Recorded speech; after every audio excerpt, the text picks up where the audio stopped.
E aí, turminha, beleza? Eu sou Marcelo Torrão, esse é o canal Box 77, mais um fim de semana de algumas corridas, Fórmula 1, Fórmula Indy, GT Sprint Race. Não tem muito o que falar de Fórmula 1 e Fórmula Indy, né? Mas vamos começar por elas, que é mais rápido, então? Primeiro a vinhetinha aí, depois a gente fala.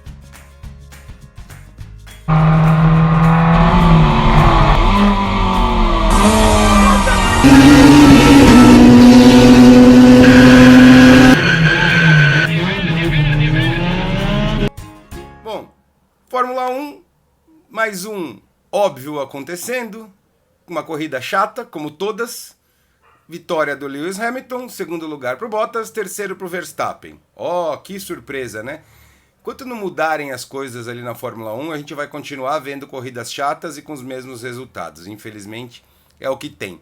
Na Fórmula Indy também tivemos resultados esperados ali, duas corridas, vitória do Stock Dixon. Stock Dixon é Scott Dixon que foi para Stock Car.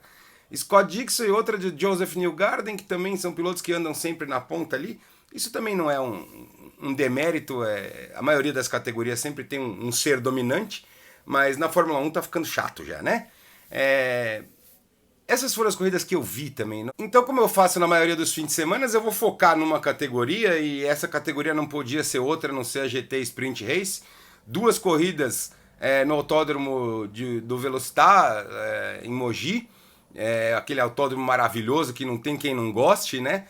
Apesar de eu achar a pista um pouco travada demais, o que ocasiona que algumas corridas não sejam lá tão emocionantes, é uma pista pequena, né? Para quem tá guiando é sensacional, mas para quem tá assistindo nem sempre são corridas muito emocionantes. Apesar de eu já ter visto várias. A primeira corrida da Sprint não foi lá uma corrida cheia de emoções, foi uma corrida começou com uma largada até que um pouquinho tumultuada ali, fizeram um sanduíche de Cal Machado ali, já teve gente virando para todo lado ali na primeira curva também, já teve um festival de capô ficando pelo meio do caminho, até me surpreendeu bastante o Bert deixar aquele capô que ficou no meio da reta ali, no final da reta na verdade, mas no meio da pista, durante umas 2, 3 voltas ali, se não mais. Só foi colocado o safety car no momento em que a pista estava bastante bagunçada mesmo, tinha um capô ali, o capô do carro 30 também estava pro lado de fora da curva 1 ali. Ai, Torrão, o carro 30 tem Jesus no paralama, você não vai falar? Vou falar em outro vídeo, uma outra oportunidade, aguardem. Estou preparando um material bem legal para a gente estudar essa parte do regulamento junto. E aí, finalmente foi colocado o safety, aquele capô ficou num lugar perigoso, na minha opinião, durante muitas voltas. Daí a gente teve outro carro que ficou parado no meio da pista, e aí acho que o Bert achou por bem parar tudo e arrumar a casa. Na largada, o Ricardo Esperafico pulou na frente com o Thiago Camilo colado atrás, eles dominaram a corrida ali. Na relargada, o Thiago Camilo preparou um bote, como diria o Luque Monteiro, aquele das pranchetas, né? Usou totalmente a teoria, armou o bote no início, na freada da curva 1 já, para ultrapassar na saída da curva, quase entrada da outra. E efetuou a manobra ali com muita segurança, com muita precisão, ultrapassou e foi até o final para ganhar mais uma corrida na Sprint Race. Depois desse lance da ultrapassagem do Thiago Camilo, acho que tem poucas coisas a salientar ainda nessa corrida. No final dela, tivemos um lance ali do Dieguinho Ramos com o Gerson Campos, que, na minha opinião, os comissários erraram feio. Ele tentou enfiar onde não dava, não freou e bateu. Tirou o Gerson Campos da corrida, para mim ali o mínimo era 20 segundos para o Diego Ramos. Diego Ramos que guia demais, mas na minha opinião errou. Como eu sempre falo aqui, independe se é de propósito, se é sem querer, se for um acidente, se for, ele prejudicou, ele acabou com a corrida do Gerson e pelo menos 20 segundos eu acho que era o mínimo ali. Claro, os comissários têm acesso à câmera on-board, coisa que a gente não tem, a gente só tem a imagem dali da TV. Mas assim, eu acho muito difícil que eu esteja errada no meu palpite de que o Diego Ramos não teve culpa naquele acidente. É praticamente impossível. Eu acho que falta um certo tato ali para os comissários, e eu não falo para aqueles que estavam lá, eu falo para todos, tanto o CBA quanto o FASP, quanto outras regiões do país. Eu acho que falta um pouquinho da visão do piloto para comissário. Então, eu não sei se a solução seria dar essa visão de piloto para os comissários, talvez um curso de pilotagem, talvez um curso, um aprimora, sei lá, uma coisa para aprimorar a técnica deles, tendo uma visão um pouco mais de piloto. Eu acho que deveria ser obrigatório um piloto consultor em todas as corridas do universo. Tem os comissários, que são especialistas em julgar as coisas, e tem um piloto para dar uma opinião de piloto ali. Para mim, é impossível o Dieguinho não ter tido culpa naquele acidente. Eu não vi on-board, eu não posso também ficar cagando regra 100%, mas para mim muito difícil ele não ter tido culpa naquele acidente. Logo depois desse incidente do Gerson com o Dieguinhos, com o Dieguinhos, é um Dieguinho só, viu? Logo depois teve um outro lance muito esquisito ali, do Eudes Campos com o Eduardo Menossi, que ele deu uma guinada estranha para a esquerda, o Menossi se assustou, teve que puxar, foi longe, foi parar longe, eu não sei se foi de propósito, foi sem querer aquela guinada que ele deu para a esquerda, mas tomou um susto geral ali. Também acho que não teve punição no final da prova, mas esse é muito mais difícil de julgar só com as imagens da TV, então não vou nem dar pitaco. Agora, para mim, o lance mais feio de toda a corrida aconteceu depois dela ter terminado. O Alex Sage, que é um puta de um piloto, que aliás eu falei para vocês na etapa passada da sprint para ficar de olho, que eu acho que ele, em dupla com o Marcelo Henriques, vão ser os campeões da Pro-Am esse ano. Ainda acho isso. Só que o Alex Sage teve um probleminha ali no meio da corrida com o Dalef, que foi penalizado, inclusive, por isso. Mas depois da corrida, depois da bandeira quadriculada, o Alex Sage foi lá e deu uma porrada proposital no Dalef, bem de leve, mas deu uma porrada. Ele foi desclassificado também por isso. Mas, assim, essa é uma atitude horrorosa, é uma atitude completamente contra o nosso esporte. Eu acho que saiu barato uma desclassificação para ele. Eu espero que a análise pós-corrida, eu nem sei se é assim que funciona isso, mas eu acho que ele merecia, o Alex Sage merecia um gancho aí de algumas corridas em casa, assistindo as corridas pela TV, para entender que automobilismo, principalmente de uma categoria no nível da Sprint Race, não é brincadeira. Aquilo lá não é kart indoor e muito menos NASCAR. Aquilo tem regra, e algumas regras têm que ser seguidas, e bater de propósito após a chegada é uma coisa muito feia. O Alex Sage é um cara sensacional, meu amigo, é um puta piloto, mas cagou. Fez uma puta bobagem ali, e pagou por isso com a desclassificação, mas eu acho que tinha que ser um pouco mais dura a pena dele até, para aprender que isso é coisa que não se faz numa categoria séria e profissional como a Sprint Race é. Bom, então o resultado da primeira corrida, no final, na Pro, foi vitória de novo do Thiago Camilo, seguido do Ricardo Esperafico, e em terceiro lugar o Eduardo Trindade.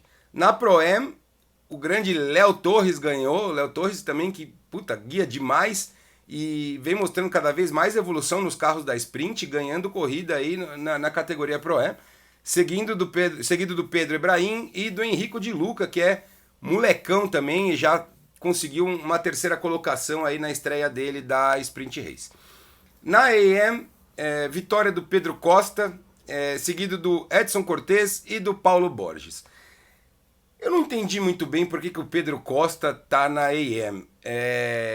Ele é um piloto que já andou de muita coisa, anda há muitos anos e tá aí na categoria de Gentleman Drivers, que é onde, para mim, tem que estar os tiozinhos e os caras que estão ali para brincadeira, que não se dedicam ao esporte. Para mim, o Pedro Costa é quase que um piloto profissional, guia pra caramba, ganha corrida de Porsche toda hora, já andou de Lancer Cup, já andou de um monte de coisa há muito tempo e tá andando na AM. Eu não entendi porquê, não sei se existe uma justificativa para isso, mas na minha opinião, não é lá que ele tem que estar. O parceiro dele, Luiz Arruda, para mim, é lá que tem que estar mesmo. É um empresário que gosta de corrida, corre, se dedica para aquilo, mas não é a vida dele aquilo lá, tá lá para se divertir, então eu acho que aí sim é o lugar dele. Aliás, aproveitando isso, para mim é o mesmo caso do Caê Coelho, que apareceu nessa corrida como AM, ele estava na Pro-Am, na outra corrida, e nessa aqui rebaixaram ele para essa categoria. Não entendo porquê, o Caio Coelho também tem uma vasta experiência em carros de corrida, já guia carro de corrida há 10 anos, já guiou na Porsche, já guiou Lamborghini, já guiou Ginetta, já guiou Audi, já guiou muita coisa, tá há 200 anos na Sprint Race também, acho que desde 2015, se eu não me engano, na Sprint Race. Tem 2 vitórias na categoria, então para mim não tem o menor sentido ele tá na categoria AM. É uma categoria de gentleman, e assim, para mim, tanto Pedro Costa quanto Caio Coelho, independente da organização aceitar eles ali ou não, eles mesmos não deveriam querer. Primeiro, o Pedro Costa tá batendo em bêbado. E segundo, que o Caê é um cara que, pô, se dedica a isso, ele tem físico bom, e ele é um cara que quer evoluir também, e para você evoluir você tem que nivelar por cima, eu acho, teus adversários. É meio que bater em bêbado, eu não vejo muito sentido dos dois estarem na EM, mas enfim, alguma explicação deve ter que eu não tenho conhecimento. Corrida 2 foi um pouco mais agitada do que a 1, foi bem mais emocionante de assistir. Infelizmente, antes da largada já tivemos a quebra do Luciano Zangirolami, que a partir dessa corrida passou a fazer dupla com o Dieguinho Ramos. Então nem conseguiu correr, ele estava bastante frustrado, eu vi pelas mídias sociais, inclusive, ele estava bastante frustrado, mas corrida de carro é isso, acontece. Luciano, você é um cara que sempre superou desafios, e eu não tenho dúvida que vai superar essa derrota, onde você não teve nem culpa aí mais uma vez. Aliás, eu vi um post de alguém dizendo, poxa, essa dupla sensacional, velocidade com a experiência. Eu discordo completamente, eu acho que é a velocidade com a velocidade e a experiência, porque o Luciano é experiente demais, tá velho já, né? Mas tá rápido pra caramba ainda, não perde em nada pra molecada não, em velocidade. Então, somando experiência e velocidade, ele tem muita lenha pra queimar ainda, então eu discordo que é velocidade versus experiência, e sim velocidade com velocidade e experiência. Fica pra próxima, Lu, é isso aí, acontece. Bom, a largada foi um pouco mais tranquila do que da corrida 1. Saiu todo mundo ileso ali. Aí tivemos, no lugar do Ricardo Esperafico, no carro roxo lá, tivemos o Rodrigo Esperafico, que é irmão dele. Dessa vez traçando uma batalha com o Gerson Campos, que largou na pole e lá ficou. O Rodrigo Esperafico teve uma tentativa de ultrapassagem ali perto do saca-rolha. Gerson Campos falou, aqui não, foi duro, colocou do lado, deixou de lado, entrou por fora no S do saca-rolha, não deixou espaço, deu um chega pra lá, totalmente legal, não deu espaço, falou, sai que eu não vou sair daqui não. E ali ele ficou e ganhou a corrida. Puta corrida do Gerson Campos, merecida vitória, a casa dele ali, conhece o Autódromo Velocitar como ninguém, mas que vitória sensacional, dominou a corrida, depois esse chega pra lá no Esperafico, sobrou lá na frente e ganhou a corrida praticamente de ponta a ponta, ele perdeu a liderança por alguns metros só ali e dominou a corrida, é um dos nomes da prova sem dúvida. Outro nome da prova pra mim foi o Marcelo Henriques, que aliás é parceiro do Seide, que eu acabei de dizer que deu uma porrada pós-corrida lá, que pra mim vão ser os campeões da Pro-Am. Dominou também, cara, chegou em segundo na geral, ele não é da Pro, ele é da Pro-Am, assim, deu trabalho pra todo mundo que veio incomodar ele ali, foi passando, chegou em segundo na geral, vitória na Pro-Am. Marcelão, puta corrida, tá de parabéns também. Essa corrida, como na outra, do meio pra frente, ela ficou bem mais agitada. Tivemos algumas disputas bem bacanas ali, como Caio Coelho com o Luiz Arruda ali também disputaram por 2, 3 voltas, uma briga bem legal. E outras muitas brigas que nós tivemos ali. Acabou até que teve um toque ali do Caio Coelho com o Edson Cortez. Não deram punição, a imagem passou muito rápido, não deu pra ver, não vou julgar, porque é difícil, foi muito rápida a imagem, não dá pra ver antes e não dá pra ver... Só dá pra ver o durante, então mostra ele batendo. Aliás, um acidente muito parecido com o do Gerson Campos com o Dieguinho Ramos. Se fosse pra analisar ali, eu diria que era culpa do Caê. Mas não dá pra ter certeza, então não vou bostejar aqui, porque aí seria também mandinar demais. Depois tivemos um outro incidente do Lucas D'Alef com o Daniel Coutinho. O Lucas D'Alef tomando aí sua segunda punição em 2 corridas. Foi punido na primeira corrida, foi punido na segunda corrida. Então... acho que é hora de dar um cartão amarelo legal para ele aí, para ele começar a próxima corrida já sob observação, que tomar 2 antidesportivo em 2 corridas, começa a complicar um pouco, precisa segurar o ânimo do rapaz, certo? Bom, então, na Pro, vitória do Gerson Campos, seguindo pelo Rodrigo Sperafico e pelo Lucas Dalef, que mesmo com punição terminou em terceiro na Pro. Na Pro Marcelo Henriques, como eu disse, dominou a corrida, inquestionável, seguido do Danilo Ramalho e do Adalberto Batista, que também é outro aí que veio da Porsche para sprint e já mostrou que vem bem rápido, largou na frente, terminou em terceiro na Pro-Am, tá de parabéns ao Adalberto, também se adaptou bem ao carro. Na AM, vitória do Bruno Campos, seguido do Luiz Arruda, que veio de vitória já na última etapa, agora no segundo lugar, vai disputar o campeonato. Eu acho que ele tá um nível um pouquinho acima dos AM ali, mas ele tá onde tem que estar. Ele tá um pouco acima, mas acho que não tem futebol para estar na Pro-Am. Então, ele tá onde tem que estar, eu acho que vai ser campeão da AM, tá sobrando em relação aos outros, tem um pouco mais de experiência até em relação aos que estão correndo na mesma categoria, salvo o Caê, que agora entrou para a mesma categoria, e o Pedro Costa, que é parceiro dele. Então, principalmente tendo o Pedro Costa como parceiro agora, eu acho que é sério candidato ao título.